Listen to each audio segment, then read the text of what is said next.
Bárbara se cambió a TurboTax después de renunciar a la panadería de su familia para hacer perfumes. Arrancar mi negocio es un trabajo de tiempo completo. Como experto de TurboTax con experiencia en pequeños negocios, hice que su logro contara, consiguiéndole toda deducción y el máximo reembolso garantizado. Huele a éxito. Cámbiate a Intuit TurboTax y haz que tus logros cuenten. Detalles de la garantía en turbotax.com/garantías. Expertos bilingües solo disponibles con TurboTax Live. Hola gente de Cine con Acento, ¿cómo están? Habla Juan Carlos Lemus desde Cannes. Estoy aquí con el director de Los Colonos, Felipe Gálvez. Su ópera prima, una película chilena que se estrena en este festival en Una cierta mirada, la sección paralela del festival.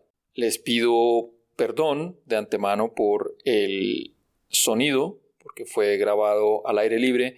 Bueno, se nos colaron bastantes sonidos exteriores. También les pido el favor que nos comenten y nos compartan. Estamos en diferentes plataformas de voz como Apple Podcast, Google Podcast, Evox y Spotify, y que nos encuentran en la web y en las redes sociales como Con Acento Podcast. Muchas gracias. Hola gente de Cine con Acento, estoy acá afortunadamente con buen solecito porque Cannes nos tuvo bajo lluvia un rato, con el director de una película, una coproducción chileno-argentina llamada Los Colonos. Los dejo entonces para que él se presente y luego seguimos con esta vaina. Hola, ¿qué tal? Mi nombre es Felipe Gálvez y soy el director de Los Colonos. Gracias Felipe por acompañarnos y por aceptar la invitación a esta entrevista. A ver, tu película es, entre comillas, bastante extraña para ser una película latinoamericana, porque estamos acostumbrados en los festivales a ver otro tipo de películas latinoamericanas. Este es un western, casi en su entera composición, o lo siento yo así. Pero que no le lava la cara al exterminio, sino que por el contrario lo presenta como lo que es, un exterminio. ¿Cómo llegaste vos a este tema? ¿Qué te motivó? Es extraña la película, ¿eh? No es tan extraña, no es tan extraña. Bueno, pero me gusta. Es una película extraña, yo creo, no para Latinoamérica, sino en general, creo. No me gusta salirme de la clasificación de cine latinoamericano, ¿no? De solamente la comparación de que solo sea extraña para el cine latinoamericano. Yo creo que una película extraña, sí, esa etiqueta me acomoda. Lo digo extraño porque no es lo que uno acostumbra a ver en los festivales de cine que se presenta de Latinoamérica. Estamos acostumbrados, yo le digo, a ver las eternas versiones de Los Olvidados de Buñuel. Es lo que vemos, niños pobres, marginalidad. Sí, es una respuesta, por eso, y lo pongo pues me parece interesante el tema. Creo que no son los festivales los que los ponen, sino que son los realizadores los que se enfocan en una y otra vez en un cine que me pone contento, que creo que estemos pasando una nueva fase, ¿no?, de nuestra historia, que no estemos vendiendo como si fuéramos una especie de prensa sensacionalística, como que el cine latinoamericano fuera crónica. Y creo que estamos llegando a un momento donde queremos revisar nuestra historia, donde queremos hacer otro tipo de reflexiones sobre el colonialismo. Somos países jóvenes dentro de todo, países que también nuestras cinematografías son jóvenes y fueron interrumpidas la mayoría de ellos por las dictaduras. Entonces partieron tarde y fueron interrumpidas. Y creo que estamos retomando historias y páginas borradas de Latinoamérica que abundan, que hay muchas historias que contar, y una de ellas son el genocidio probablemente más grande de la historia del siglo XX, que es el genocidio de los pueblos indígenas, ¿no? Y nos dedicamos más tiempo a estudiar la Segunda Guerra Mundial, que tiene que ver con el impacto de la guerra y un cambio importante para la humanidad, pero sin duda se escondió uno de los genocidios más grandes el genocidio más grande del siglo XX, creería. Estoy de acuerdo con vos y creo que, en mi opinión, quisiera oír la tuya, es porque pasa que esto está enmarcado dentro de lo que mencionabas vos, el colonialismo y la blanquitud que llamamos, ¿no? El tema de qué pasa, me imagino, en Chile, por lo que se ve en tu película, con la relación que hay con el mestizo, que entre más blanca sea tu piel, pues mejor posición estás, más dinero tienes usualmente, y de ahí para abajo, ¿no? Entonces los demás son como desechables, no importan.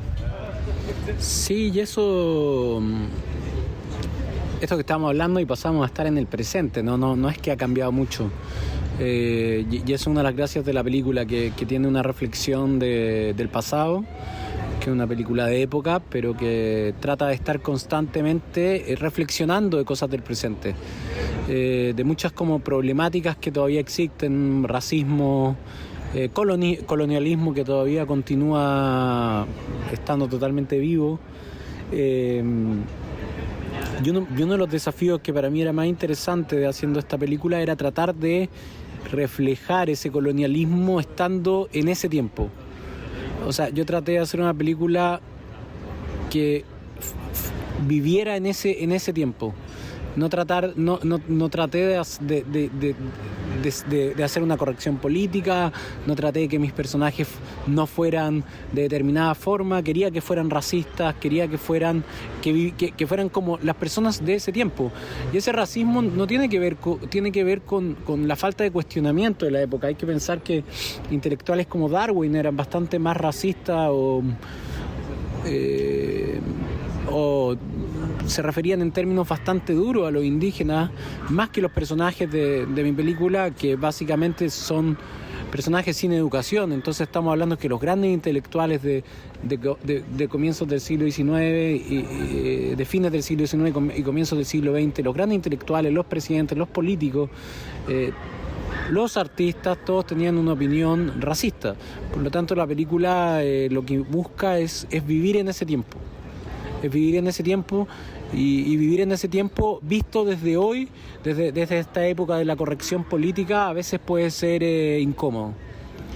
Es cierto, hace 3 días veía una foto de un zoológico en Bélgica, en 1958, que tenía una familia de negros viviendo allí en el zoológico. Era pues un atractivo, ¿no? Y quería mostrar precisamente la supuesta evolución del mono al hombre teniendo los negros ahí. Entonces el mundo sigue siendo racista, y los personajes, me imagino, hace 100 años era aún peor la manera en la que se miraba esto. Pero vos decís que tu película se planta en el pasado para reclamarle al presente que todavía no hemos avanzado mucho. ¿Cómo lo quisiste manifestar de plano en la película? ¿De qué maneras, de qué formas? ¿Sencillamente a través de los personajes o cómo más? Sí, creo que a través de los personajes, principalmente, seguro.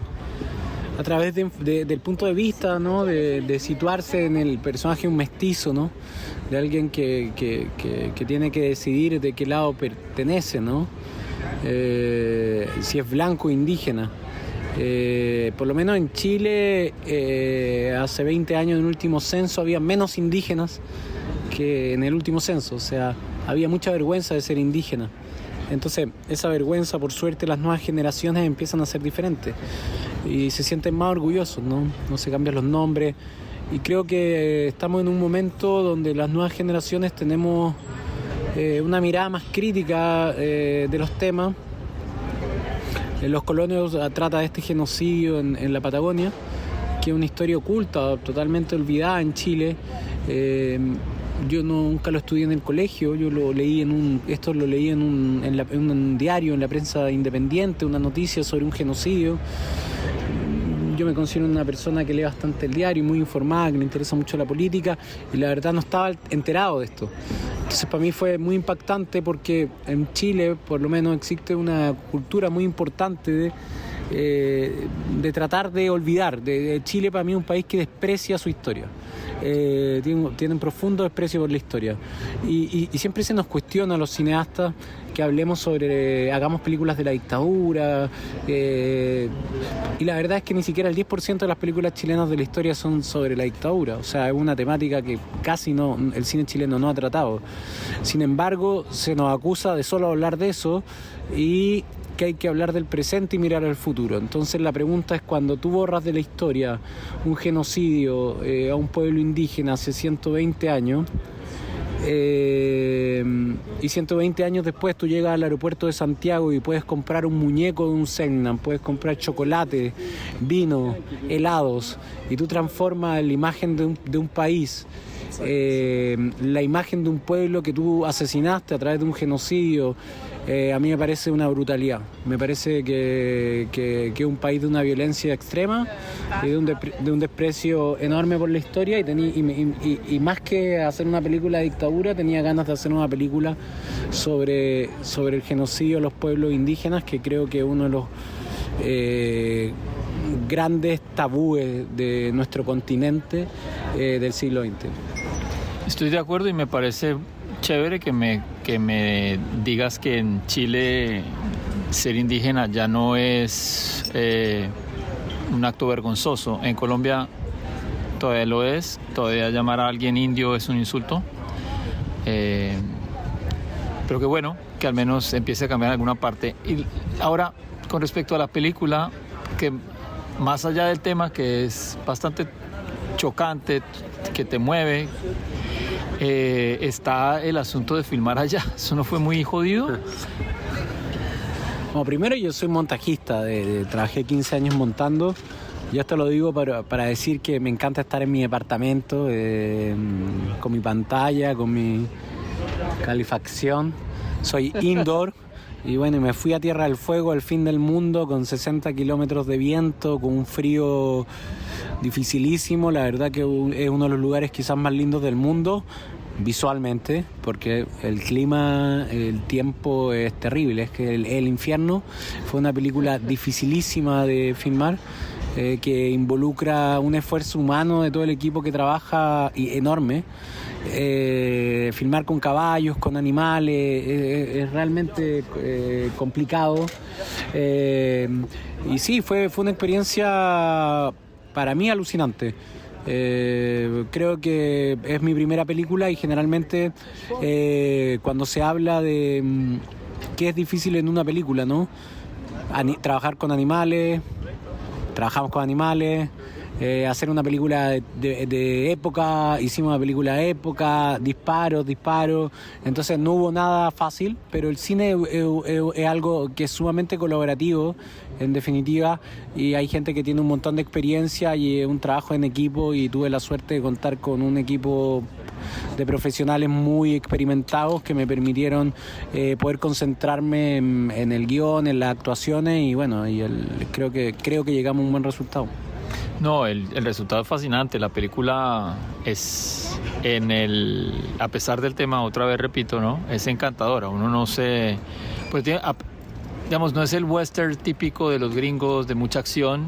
Aquí hay acciones violentas, pero la película no es una película de acción, ¿no? Como, a ver, que te tenga despierto por lo que está pasando la acción, sino más bien por la tensión que hay entre los personajes. Lo siento yo así.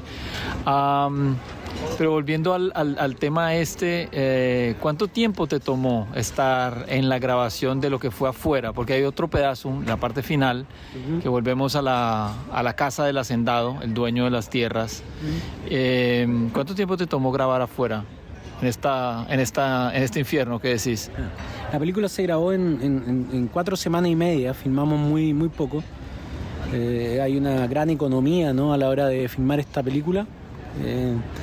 Fue bastante arriesgado, se filmó todo el guión y está todo adentro, no solo borramos una escena. Corrimos el riesgo, como yo soy montajista, edité mucho el guión.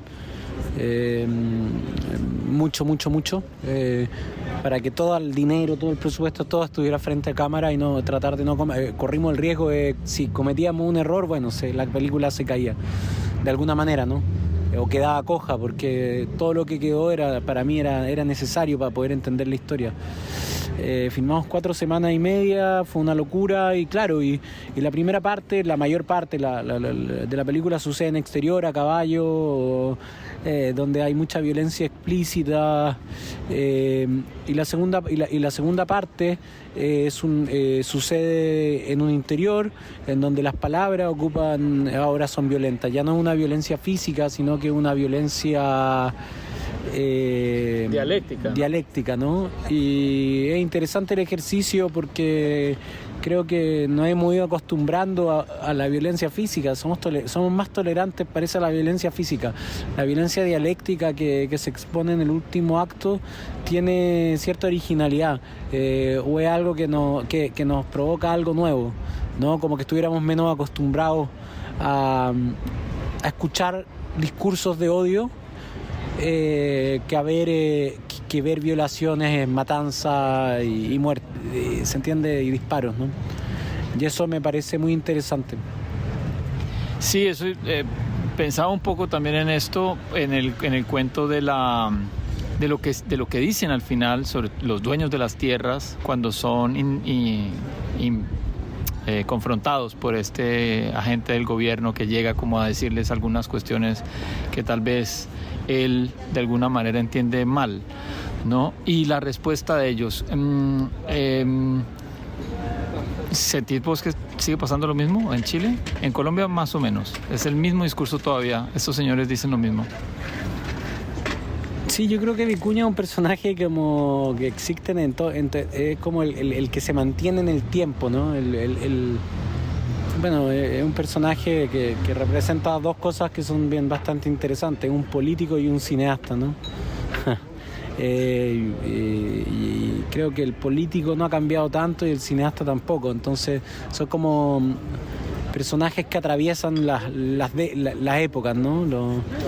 Y sí, no ha cambiado mucho, es difícil cambiar algo que mueve tanto, que mueve tanto poder, que mueve tanto dinero, ¿no? Que hay tantos intereses políticos, económicos atrás, y lo que es interesante es que la película es muy crítica con eso, pero es crítica también con el cine, porque nosotros, como el cine ha sido parte ha cumplido una labor importantísima. El western, que es la única creación como género del cine, es curiosamente un género de propaganda que ha servido a los pueblos americanos para mostrar la civilización en la cual accedimos como nuevos países, como nuevas naciones, y transformamos este género en un género de entretenimiento que se basa en matar indígenas. Entonces, aplaudíamos cuando mataban a los indios, eso nos enseñaron. Bueno, Toy Story, el protagonista sigue siendo un cowboy, ¿no? Y él es un héroe, ¿no? El héroe es un cowboy, el héroe es quien mata al indio. Y eso es la participación del cine, ¿no? Entonces nosotros, el cine es cómplice de la colonización y el genocidio. En la película hay una frase que a mí me gusta mucho, que habla de que la lana manchada con sangre pierde su valor, y de alguna manera el cine está totalmente manchado con sangre, y creo que por eso hay muchas películas que están reflexionando en este festival, durante este año, en el Festival de Cannes, el western. Mucha gente me dice, está de moda el western, parece, en el festival, ¿no? Como esa cosa despreciativa siempre cuando empiezan a ver películas. Yo no creo que esté de moda, yo creo que la historia es circular, y después de 100 años podemos empezar a reflexionar sobre las películas que hacíamos. Los directores pueden reflexionar sobre el punto de vista que tomaron otros directores, y es el momento de revisar y cuestionarnos, cosas, y creo que este año hay un montón de películas cuestionando el rol del cine, ¿no? Porque vuelve un poco a lo que decías del comienzo, de esta película extraña, el cine latinoamericano, esta idea del cine latinoamericano que solo denuncia a otro, denuncia a una clase social, denuncia a un político, pero nunca se autodenuncia. Y a mí me parecía interesante que si voy a criticar, también voy a estar dentro, o sea, no solo quiero criticar a lo otro. También quiero criticarme a mí, quiero criticar a mis colegas, al mismo festival. Este festival también, evidentemente, seleccionó todos los westerns y es el momento de traerlos de nuevo para que reflexionemos y lo reflexionemos y lo veamos desde otro lugar.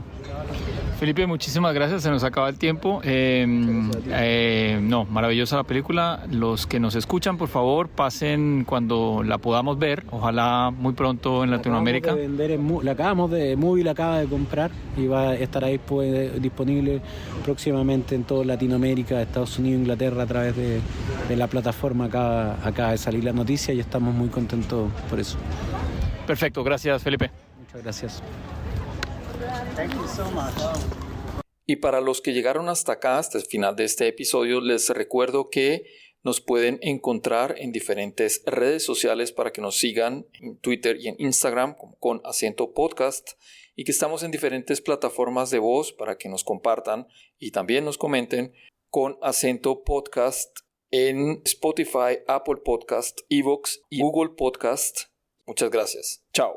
Javier se cambió a TurboTax mientras trabajaba en la barbería de su familia para pagar su escuela veterinaria. Lo mío son los animales.